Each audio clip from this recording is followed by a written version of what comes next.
ಜನಗಳಾದ ನಾವು ಭಾರತವನ್ನು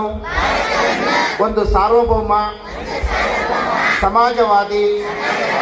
ಸರ್ವಧರ್ಮ ಸಮಭಾವದ ಪ್ರಜಾಸತ್ತಾತ್ಮಕ ಗಣರಾಜ್ಯವನ್ನಾಗಿ ರಚಿಸಲು ಮತ್ತು ಅದರ ಸಮಸ್ತ ನಾಗರಿಕರಿಗೆ ಸಾಮಾಜಿಕ ಆರ್ಥಿಕ ಮತ್ತು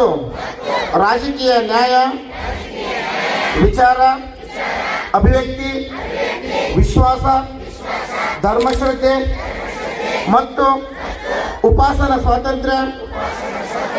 ಸ್ಥಾನಮಾನ ಹಾಗೂ ಅವಕಾಶ ಸಮಾನತೆ ದೊರೆಯುವಂತೆ ಮಾಡಲು ಮತ್ತು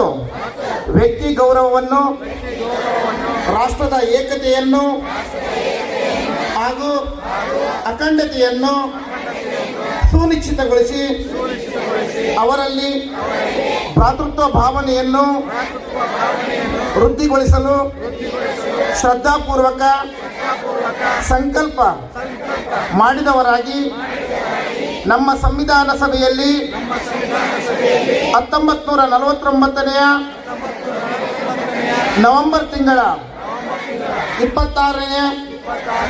ತಾರೀಕಾದ ಈ ದಿವಸ ಈ ಮೂಲಕ ಈ ಸಂವಿಧಾನವನ್ನು ಅಂಗೀಕರಿಸಿ ಅಧಿನಿಯಮಿಸಿ ಅರ್ಪಿಸಿಕೊಂಡಿದ್ದೇವೆ. ಜೈ ಭೀಮ್.